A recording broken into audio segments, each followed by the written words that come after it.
अथ नारायणकवचम्।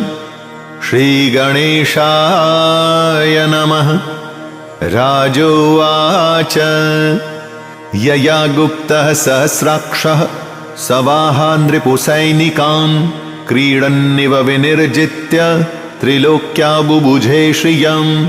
भगवंस्तन्ममाख्याहि वर्म नारायणात्मकम् यथा ततायिनः शत्रुन् येन गुप्तो जयन्मृधे। श्रीशुक उवाच वृतः पुरोहितस्त्वाष्ट्रो महेन्द्रायानुपृच्छते नारायणाख्यं वर्माह तदिहैकमनः शृणु।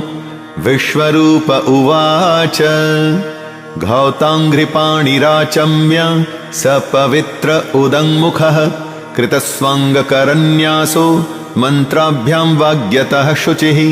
नारायणमयं वर्म सन्नह्येद्भय आगते पादयोर्जानुनोरुर्वो रुदरे हृद्यथोरसि।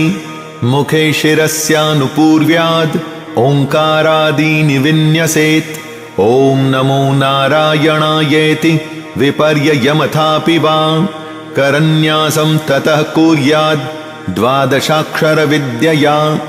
प्रणवादियकारान्तम् अङ्गुल्यङ्गुष्ठपर्वसु न्यसिद्धृदय ओङ्कारं विकारमनुमूर्धनि। षकारं तु भ्रुवोर्मध्ये णकारं शिखया दिशेत्। वेकारं नेत्रयोर्युञ्ज्यान् नकारं सर्वसन्धिषु। मकारम् अस्त्रमुद्दिश्य मन्त्रमूर्तिर्भवेद्बुधः। सविसर्गं फडन्तं तत् सर्वदिक्षौ विनिर्दिशेत्। ॐ विष्णवे नम इति आत्मानं परमं ध्यायेत्। ध्येयं षड्शक्तिभिर्युतं विद्यातेजस्तपोमूर्तिम् इमं मन्त्रमुदाहरेत्। ॐ हरिर्विदध्यान मम सर्वरक्षां न्यस्त्याङ्घ्रिपद्मः पतगेन्द्रपृष्ठे। दरारिचर्मासि गदेषु चाप पाषाण्दधानोष्टगुणोष्टबाहुः। जलेषु मां रक्षतु मत्स्यमूर्तिर्यादो गणेभ्यो वरुणस्य पाशात्। स्थलेषु मायावटु वामनोऽव्यात् त्रिविक्रमः खेवतु विश्वरूपः। दुर्गेष्वटव्याजिमुखादिषु प्रभुः पायान् नृसिंहो सुरयूथपारिः। विमुञ्चतो यस्य महट्टहासं दिशो विनेदूर्ण्यपतंश्च गर्भः। रक्षत्वसौमाध्वनीयज्ञकल्पः स्वदंष्टयोन्नीतधरो वराह। रामोद्रिकूटेष्वथ विप्रवासे स लक्ष्मणो व्याद्भरताग्रजोऽस्मान्। मामुग्रधर्मात्खिलात् प्रमादान् नारायणः पातु नरश्च हासात्। दत्तस्त्वयोगादथ योगनाथः पायाद्गुणेशः कपिलः कर्मबन्धात्। सनत्कुमारोऽवतु कामदेवाद् धयशीर्षा मां पतिदेवहेलनात्। देवर्षिवर्यः पुरुषार्चनान्तरात् कूर्मो हरिर्मां निरयादशेषात्। धनवन्तरिर्भगवान् पात्वपथ्याद् द्वन्द्वाद्भयादृषभो निर्जितात्मा। यज्ञश्च लोकादवताञ्जनान्ताद् बलो गणात् क्रोधवशादहीन्द्रः। द्वैपायनो भगवान् प्रबोधात् बुद्धस्तु पाखण्डगणप्रमादात्। कल्किः कलिः कालमलात् प्रपातुः धर्मावनायोरुकृतावतारः। मां केशवो गदया प्रातरव्याद् गोविन्द आसङ्गमात्तवेणुः। नारायणः प्राह्णोदात्तशक्तिर्मध्यन्दिने विष्णुररिन्द्रपाणिः।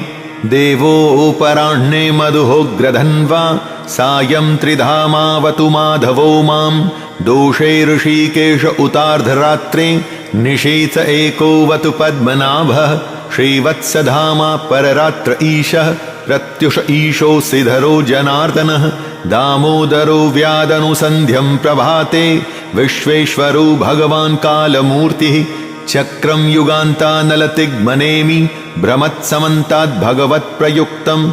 दन्दग्धिदन्दग्ध्यरिसैन्यमाशु कक्षं यथा वातसखो हुताशः।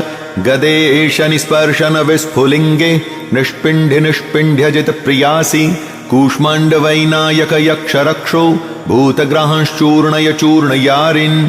त्वं यातु धान प्रमथ प्रेत मात्रि पिशाच विप्रग्रह घोर दृष्टिन् दरिन्द्र विद्रावय कृष्णपूरितो भीमस्वनोरे हृदयानि कम्पयन् त्वं तिग्मधारा शिवरारि सैन्यम् ईश प्रयुक्तो मम छिन्दि छिन्दि चक्षुंषि चर्मञ्छतचन्द्रछादय द्विषामघोनां हर पापचक्षुषाम् यन्नो भयं ग्रहेभ्यो भूत् केतुभ्यो नृभ्य एव च सरीसृपेभ्यो दंष्ट्रिभ्यो भूतेभ्यो होभ्य एव च सर्वाण्येतानि भगवन् नामरूपास्त्रकीर्तनात् प्रयान्तु संशयं सद्यो येन श्रेयः प्रतीपकः गरुडो भगवान् स्तोत्रस्तोभश्छन्दोमयः प्रभुः रक्षत्वशेषकृच्छ्रेभ्यो विश्वक्सेनः स्वनामभिः सर्वापद्भ्यो हरिर्नाम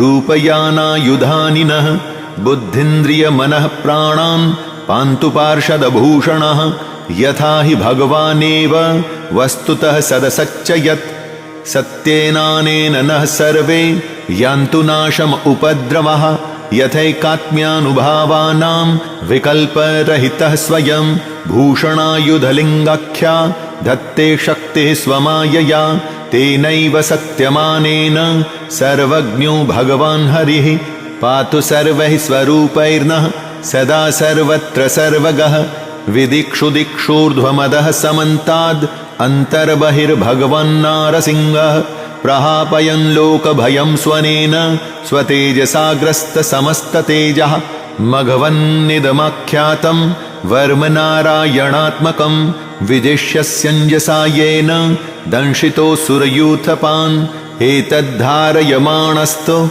यं यं पश्यति चक्षुषा पदा वा संस्पृशेत् सद्यः साध्वसात् स विमुच्यते न कुतश्चिद्भयं तस्य विद्यां धारयतो भवेत् राजदस्युग्रहादिभ्यो व्याघ्रादिभ्यश्च कर्हिचित् इमां विद्यां पुरा कश्चित् कौशिको धारयन् द्विजः योगधारणया स्वाङ्गं जहौ स मरुधन्वनि तस्योपरि विमानेन गन्धर्वपतिरेकदा ययौ चित्ररथः स्त्रीभिर्वृतो यत्र द्विजक्षयः गगनान्यपतत्सद्यः स विमानो ह्यवाक्षिरः सवालखिल्यवचनादस्थिन्यादाय विस्मितः प्रास्य प्राची सरस्वत्यां स्नात्वा धाम स्वमन्वगात् श्रीशुक उवाच य इदं शृणुयात्काले यो धारयति चादृतः तं नमस्यन्ति भूतानि मुच्यते सर्वतो भयात् एतां विद्यामधिगतो विश्वरूपाच्छतक्रतुः त्रैलोक्यलक्ष्मीं बुबुझे विनिर्जित्य मृधे सुरान् इति श्रीमद्भागवत महापुराणे पारमहंस्यां संहितायां षष्ठस्कन्धे नारायणवर्मकथनं नामाष्टमोऽध्यायः। ॐ शान्तिः शान्तिः शान्तिः।